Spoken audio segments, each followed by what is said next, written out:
여러분, 한 해를 마무리하는 연말입니다. 이런저런 모임 때문에 많이들 바쁘시리라고 생각됩니다. 이 한참 바쁜 이 시기에 성탄절이 있습니다. 여러분, 정신없이 바쁘게만 지내다 보면 이 성탄절을 그냥 또 하나의 절기 정도로 생각하고 아무런 감흥 없이 그냥 보내버릴 수도 있습니다. 사랑하는 성도 여러분, 성탄이 기대가 되십니까? 절반 정도만 기대가 되시는 것 같은데, 우리 아이들에게 성탄이 기대가 되냐 이렇게 물어보니까 빨간 날이잖아요, 노는 날이잖아요, 그래서 너무 좋습니다 라고 합니다. 그리고 한참 바쁘게 이 연말을 보내시고 있는 분들에게는 조금 쉬어갈 수 있는 텀이 되기 때문에 빨리 성탄이 왔으면 좋겠다라고 기대하시는 분들도 있습니다. 또 청년들은 보니까 이 성탄절날 연인과 만나서 데이트를 해야 되기 때문에 설레는 마음으로 지금 기대하고 있기도 하고, 또 어떤 분들은, 어떤 가정은 보니까 가족들이 다 둘러앉아서 함께 식사도 하고 선물도 교환하면서 뜻깊은 시간을 보낼 수 있을 것을 기대하는 마음으로 성탄을 기다리고 있는 분들도 있다는 것을 들었습니다. 사랑하는 성도 여러분, 이처럼 성탄의 참된 의미를 잘 모르고 그냥 막연히 성탄을 기대한다면 가장 중요한 것을 놓치게 됩니다. 우리는 이 성탄을 앞둔 이 시점에서 우리 스스로에게 질문을 던져야 합니다. 나는 진짜 성탄의 의미를 제대로 알고 있는가? 그리고 나는 성탄을 정말 기대하는 마음으로 준비하고 있는가? 왜냐하면 여러분, 이 성탄은 가만히 있어도 저절로 은혜가 되는 절기가 아닙니다.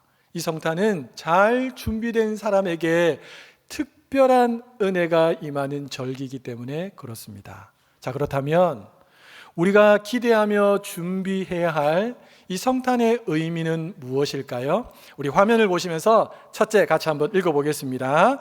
성탄은 하나님의 일방적인 은혜로 시작되었다는 것입니다. 이런 본문은 하나님께서 이 성탄의 역사를 시작하시는 장면입니다. 여러분, 하나님은 위대한 나라의 어떤 여왕을 찾아가시거나 당시에 수많은 사람들로부터 인기와 존경을 얻고 있던 어떤 여인을 찾아가지 않으시고 갈릴리 나사렛이라고 하는 아주 초라한 어느 마을에 아주 지극히 평범한 한 여인이었던 마리아를 찾아가셨습니다. 우리 28절 말씀을 같이 한번 읽어보겠습니다. 그에게 들어가 이르되 은혜를 받은 자여 평안할지어다, 주께서 너와 함께 하시도다 하니. 이 말은 천사 가브리엘이 마리아에게 한 말인데요, 우리가 주목해서 봐야 할 부분은 뭐냐 하면 이 가브리엘이 마리아여 라고 처음부터 부르는 것이 아니고 은혜를 받은 자여 라고 부르고 있다는 것입니다. 사랑하는 성도 여러분, 마리아가 하나님을 위해서 뭔가 위대한 일을 했기 때문에 은혜를 받은 자여 라고 불림받은 것일까요? 아닙니다. 성경 어디에도 마리아가 하나님을 위해서 위대한 일을 했다, 공적을 쌓았다, 그런 내용은 나오지 않습니다. 그렇다면 천주교에서 말하고 있는 것처럼 마리아는 죄가 없기 때문에 이 천사 가브리엘이 은혜를 받은 자여 라고 한 것일까요? 그렇지도 않습니다. 모든 사람은 죄 가운데 출생했습니다. 여러분, 마리아나 우리나 연약함이 똑같고 성정이 똑같습니다. 마리아도 죄의 유혹에 얼마든지 넘어질 수 있고 좌절할 수 있고 상심할 수 있고 어려움이 닥쳐오거나 대적이 일어나면 두려움에 뜰 수 있는 지극히 평범한 여인이었다는 것입니다. 자, 그렇다면 우리는 질문할 수 있습니다. 그런 마리아를 향해서 왜 천사는 은혜를 받은 자요 라고 부른 걸까요? 사랑하는 성도 여러분, 이 호칭 안에는 하나님의 일방적인 은혜 외에는 다른 답이 없습니다. 그냥 하나님이 은혜를 주신다는 겁니다. 사랑하는 여러분, 우리는 성탄을 생각할 때에 내가 열심히 해서, 그래서 내가 어떤 자격을 갖추었기 때문에 하나님의 은혜를 입는다라고 생각하시면 안 됩니다. 이 성탄의 진정한 의미는 나는 아무것도 한 것이 없는데 우리 하나님께서 일방적으로 나에게 찾아오셔서 은혜를 베풀어 주신 것이다. 빛 대신 주님께서 어둠 가운데 있는 나에게 일방적으로 찾아오셔서 빛을 비추어 주신 것이 바로 성탄이다 라는 것들을 우리는 잘 기억해야 될 줄로 믿습니다. 여러분, 성탄은 일방적인 하나님의 은혜로 시작되었습니다. 여러분, 코리텐 붐이라고 하는 여사가 있습니다. 이분은 나치 강제 수용소에서 최악의 환경이죠. 그곳에서 하나님의 강력한 임재를 경험했던 분입니다. 여러분, 나치의 그 강제 수용소에서 하루하루 지내는 것이 얼마나 두렵고 힘들었을까요? 누군가가 끌려 나가면 그 사람들은 가스실로 들어갑니다. 그러면 생을 마감하게 되는 거예요. 누구를 부를지 모릅니다. 여러분, 그런 상황 속에서 늘 두려움에 짓눌려 살던 이 코리텐 붐 여사, 이 여사는 그곳에 임하신 하나님의 은혜를 경험합니다. 이 코리텐 붐 여사는 자신의 회고록이었던 주님은 나의 피난처에서 이런 고백을 합니다. 우리 같이 한번 화면을 보시면서 읽어보겠습니다. 가장 깊은 절망의 자리에서 하나님의 임재는 오히려 더 분명해졌다. 코리텐 붐 여사가 가장 깊은 절망에 던져졌을 때에 하나님의 임재가 더 강력하게 드러났다는 것입니다. 사랑하는 성도 여러분, 절망 가운데 있던 우리에게 하나님께서 일방적으로 찾아오셔서 은혜를 베푸신 것, 이것이 바로 성탄의 시작이요 우리에게 향하신 하나님의 놀라운 사랑인 줄로 믿습니다. 아마 우리 성도님들 중에는 겉으로는 다 멀쩡해 보이지만 여러 가지 환경 때문에, 여러 가지 육신적인 연약함 때문에 깊은 절망 한가운데를 거닐고 계시는 분들도 있으리라고 생각합니다. 사랑하는 성도 여러분, 성탄을 앞둔 이 시점 속에서 우리 인생 가운데 찾아오셔서 희망과 소망을 주셨던 그 주님, 그 주님이 내 인생 가운데 여전히 찾아와 계신다는 이 확신을 가지고 기도의 줄로 우리 주님을 꼭 붙들 수 있기를 예수님의 이름으로 축복합니다. 그래서 주님이 비추어 주시는 빛 때문에 우리를 둘러싸고 있는 모든 어둠이 사라지고 다시 기쁨과 다시 평안함을 회복하여 믿음의 경주를 걸어갈 수 있는 우리 성도님들 되시기를 예수님의 이름으로 축복합니다. 사랑하는 성도 여러분, 그렇기 때문에 성탄은 우리가 하나님께 나아가는 이야기가 아닙니다. 성탄은 하나님께서 우리에게 찾아오신 이야기입니다.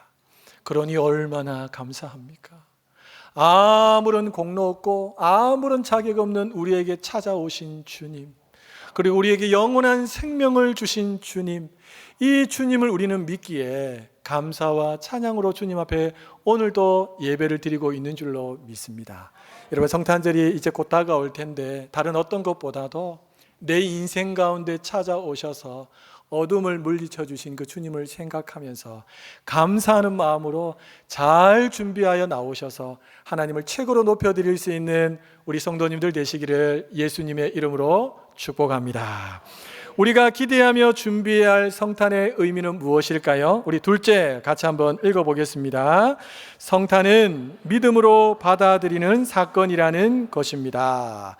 여러분, 천사의 말을 들었던 마리아가 이렇게 대답합니다. 우리 34절 말씀을 같이 한번 읽어보겠습니다. 마리아가 천사에게 말하되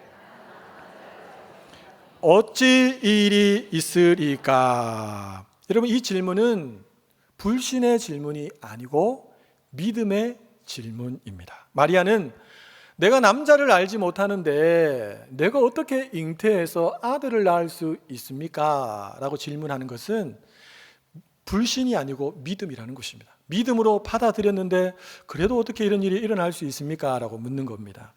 여기서 우리는 성경이 말하는 믿음이 무엇인지를 알 수 있습니다. 모든 것이 이해되었기 때문에 결단하겠습니다 라고 하는 것이 성경이 말하는 믿음이 아니고, 내가 지금 나에게 주어진 상황이 도무지 이해가 되진 않겠지만 여전히 하나님이 나의 아버지가 되시고 도우신다는 확신이 있기 때문에 내가 하나님을 신뢰하겠습니다 라고는 마음의 태도를 가지고 살아가는 것, 그것이 바로 믿음이라는 것입니다. 그렇다면 마리아가 진짜 이 천사가 한 말을 믿었을까요? 예, 그렇습니다. 우리 확인해 보도록 하겠습니다. 38절 말씀을 같이 한번 읽어보겠습니다. 마리아가 이르되 주의 여종이오니 말씀대로 내게 이루어지이다매 천사가 떠나가니라. 아멘. 여러분, 마리아는 믿은 척한 것이 아닙니다. 진실로 천사의 말을 다 믿었습니다. 이런 천사가 마리아에게 한 말이 한 5가지 정도로 정리할 수가 있는데요. 제가 첫째 하면 여러분 한번 읽어주시기를 바랍니다. 첫째, 둘째, 셋째, 넷째, 다섯째.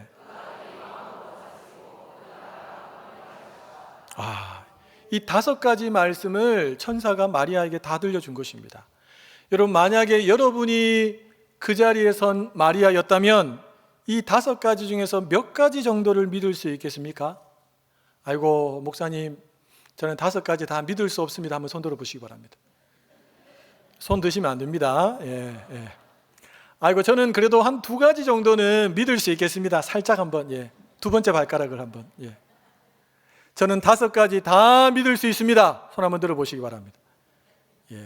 손 안 드신 분들은 어깨가 불편하시거나 손이 없으시거나. 여러분, 사실 이 5가지 말씀 중에 하나라도 제대로 믿을 수 없다라고 말하는 것이 합리적입니다. 그런데 마리아는 이 5가지 말씀 전부를 다 말씀대로 나에게 이루어지다 라면서 믿음으로 취했습니다. 사랑하는 성도 여러분, 우리가 살고 있는 이 울산 땅에 예수 믿는 사람들이 얼마 정도 될까요? 한 100명 중에, 전체를 100명이라고 생각하면 100명 중에 한 몇 사람 정도가 예수님을 믿을까요? 40명. 또요? 30명. 10명. 감사합니다. 여러분, 100명 중에 한 5명 정도밖에 안 됩니다. 그러니까 울산 땅이 황금어장입니다. 그렇죠? 믿지 않는 사람들이 다 너무 많으니까. 여러분, 성탄을 믿지 않는 사람들, 성탄의 참된 의미를 모르는 사람들이 너무 많습니다. 여러분, 아기 예수님이 태어났다는 것은 알지만 그분이 나를 구원하기 위해서 오신 구원자, 메시아라는 사실을 믿지 않는다는 겁니다. 왜냐하면 절반 정도 이상이 신존재 자체를 믿지 않습니다. 하나님이라는 분은 없어, 죽으면 다 끝이야 라고 생각하는 사람들이 거의 절반 됩니다.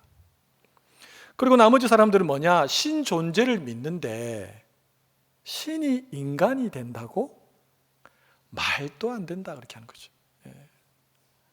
그리고 처녀가 잉태해서 아들을 낳는다고? 말도 안 된다라고 하면서 믿지 않는 겁니다. 여러분, 이런 때에 우리는 다시 며칠 뒤면 성탄을 맞이하게 됩니다. 사랑하는 성도 여러분, 여러분은 진짜 믿음이 있으십니까?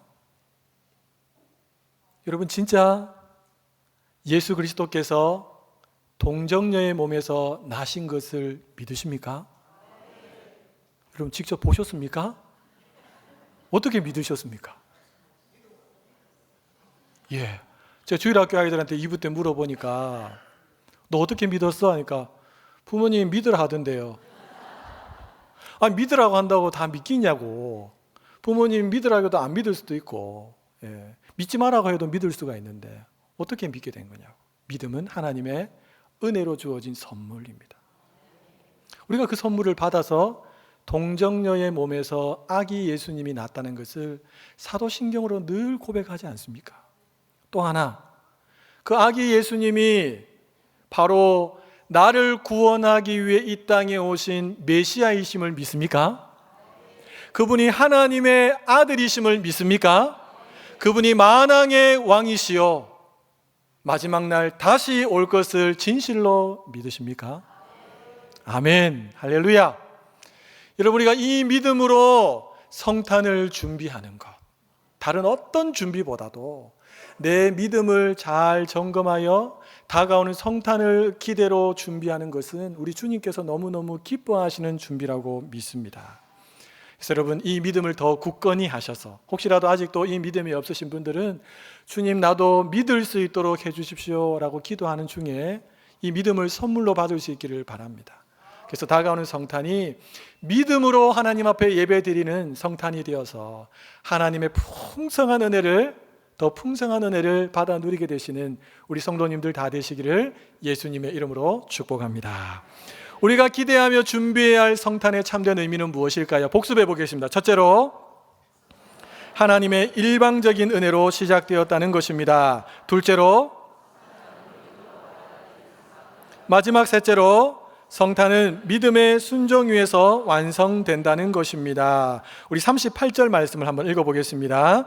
마리아가 이르되 주의 여정이오니 말씀대로 내게 이루어지이다 하매 천사가 떠나가니라. 여러분, 이 고백의 순간에 하나님의 은혜와 마리아의 순종이 만납니다. 그리고 그 자리에서 성탄의 역사가 실제로 시작됩니다.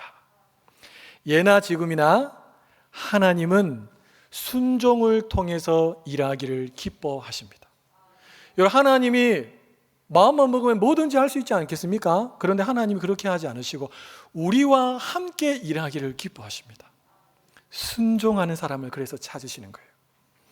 오늘날도 마찬가지입니다. 하나님이 예배 중에 말씀과 찬양과 기도를 통해서 우리에게 은혜를 베풀어 주시죠. 여러분, 은혜가 임하면 몇 가지 현상들이 있는데 대표적인 세 가지 현상이 있습니다. 첫 번째 현상은 뭐냐 하면 은혜를 받으면 이상하게 내 마음에 찔림이 옵니다. 찔림이. 내가 숨겨뒀던 그 죄가 보이는 거예요. 그래서 마음이 막 불편하고 찔림 받아요. 이게 은혜가 왔다는 거예요.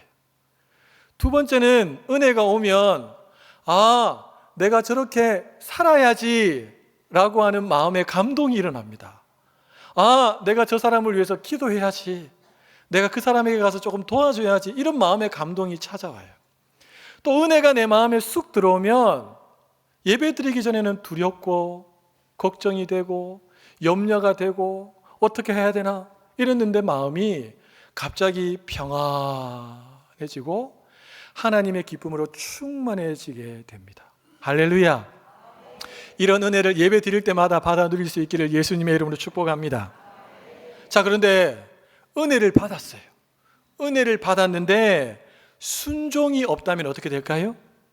순종이 없다면, 은혜가 임할 때 그 은혜를 내가 믿음으로 취했는데 순종하지 않는다면 어떻게 될까요? 여러분, 은혜가 금방 식어져 버립니다.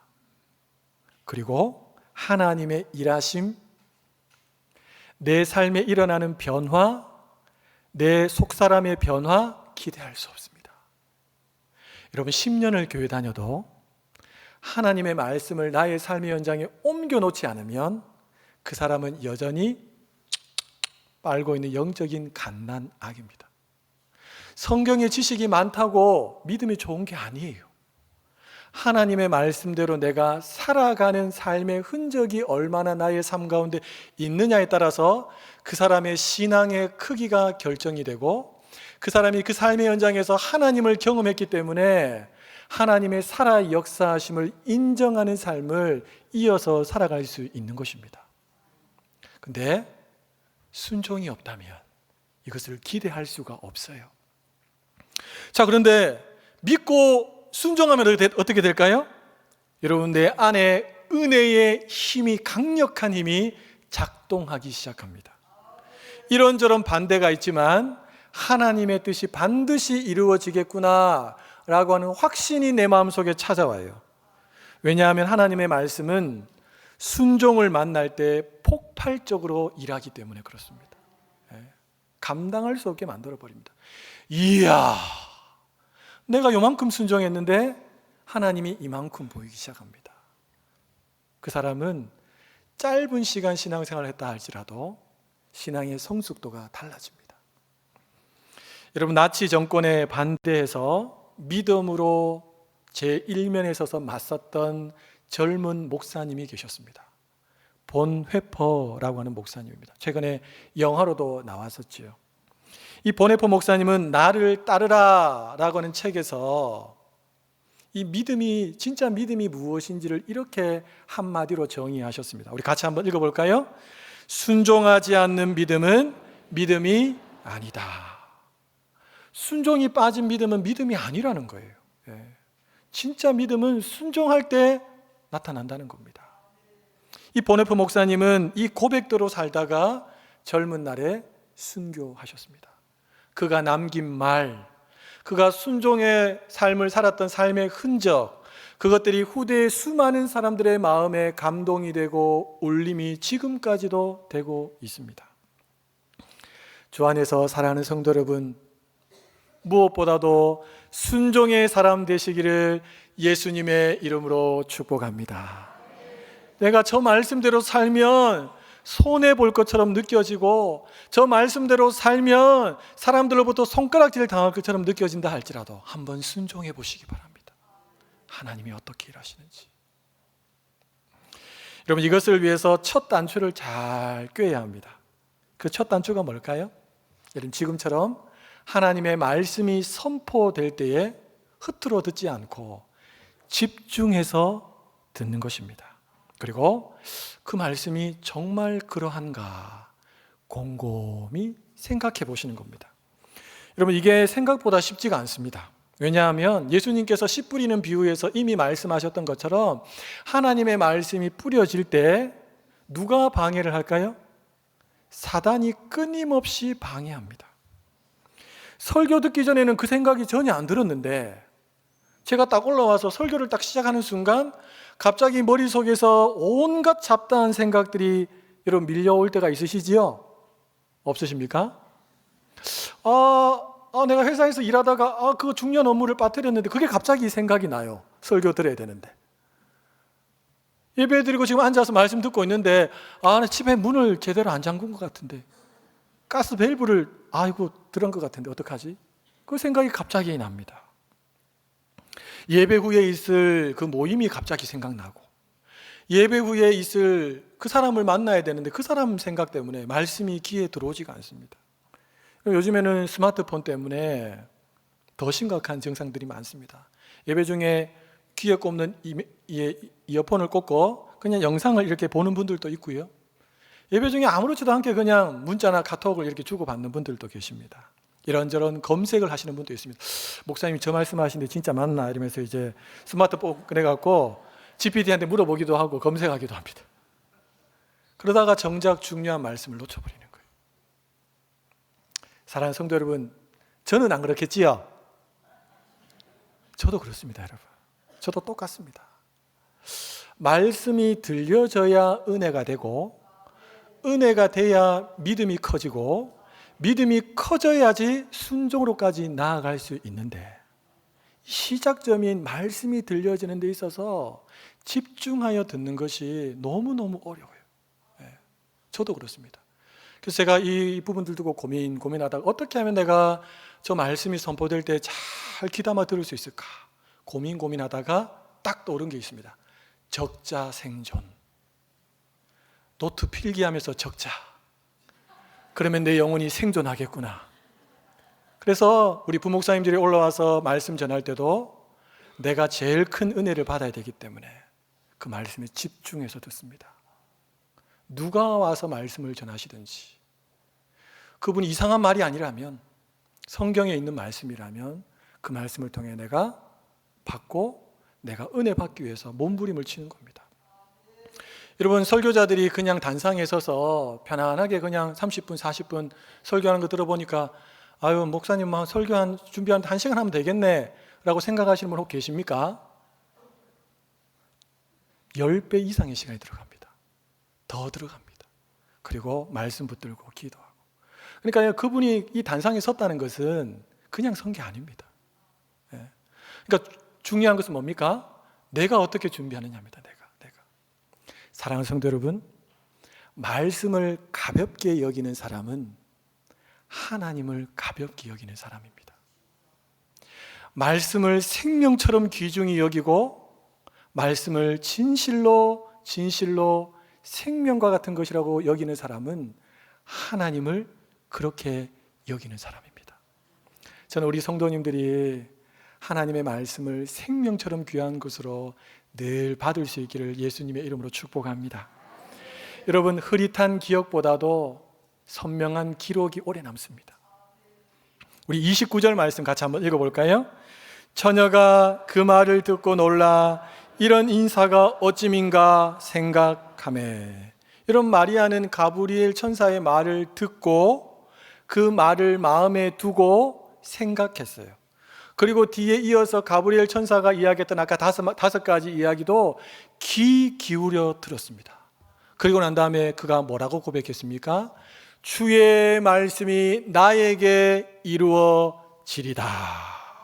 순종의 자리까지로 나아가게 된 것입니다. 이걸 순종하는 게 쉬운 일이 아니거든요. 처녀가 임신했다고 하면 돌 맞아 죽을 일입니다. 사랑하는 성도 여러분, 성탄이 4일 앞으로 다가왔습니다. 이 4일 동안만이라도 여러분, 이 성탄의 메시지가 잘 들어있는 누가복음 1장 1절부터 2장 21절의 말씀을 우리가 하루에 한 번 정도 읽고, 소리내어서 읽고, 그 읽은 말씀을 눈을 감고 곰곰이 한번 생각해보고, 생각나는 것을 내가 딱 하나 붙잡고 기도하면서 이 남은 4일을 보내신다면 어떨까요? 하나님께서 은혜를 주시지 않을까요? 개인적으로도 괜찮고, 부부가 함께 머리를 맞대서 읽고 묵상하고 나누는 것도 좋고, 가족끼리 다 둘러앉아서 이 4일 동안만이라도 성탄을 정말 준비하는 마음으로 이 말씀을 곱씹으며 준비한다면 어떨까요? 에이, 목사님, 한 4일 정도 그렇게 한다고 뭐 변화가 있겠습니까? 라고 말씀하시는 분이 2분 정도 계시는 것 같은데, 여러분, 최소한 이전과는 다른 성탄을 맞이하게 되지 않겠습니까? 그저 그런 절기로 행사로 지나가는 성탄이 아니라 주님의 오심의 의미가 무엇인지 다시 한 번 더 강한 은혜의 힘으로 내 안에 찾아오시는 그 의미를 우리가 경험할 수 있지 않겠습니까? 그리고 2000년 전 예수님의 그 탄생의 그 사건이 오늘 나의 삶 가운데도 여전히 일어날 수 있는 주님의 찾아오심의 은혜의 사건으로 우리가 받아들일 수 있으리라고 믿습니다. 여러분, 앞서 말씀드린 것처럼 성탄은 가만히 있어도 저절로 은혜가 되는 절기가 아닙니다. 잘 준비하고 기대하는 마음으로 맞을 때 특별한 은혜가 임하는 절기가 성탄인 줄로 믿습니다. 사랑하는 성도 여러분, 성탄은 처음부터 끝까지 하나님의 일방적인 은혜로 시작했고 일방적인 은혜로 마무리됩니다. 그 은혜가 찾아왔을 때 마리아는 믿음으로 취했고 순종의 자리로까지 나가면서 성탄을 완성했습니다. 곧 맞이할 성탄을 그냥 지나가는 절기가 아니라 말씀을 기억하고 믿음으로 기대하고 순종으로 준비하시는 성탄이 되시기를 예수님의 이름으로 축복합니다. 그래서 이번에 찾아오는 성탄이 그 어떤 성탄보다도 성탄의 은혜와 기쁨으로 내 안에 충만함의 은혜를 누릴 수 있기를 예수님의 이름으로 축복합니다.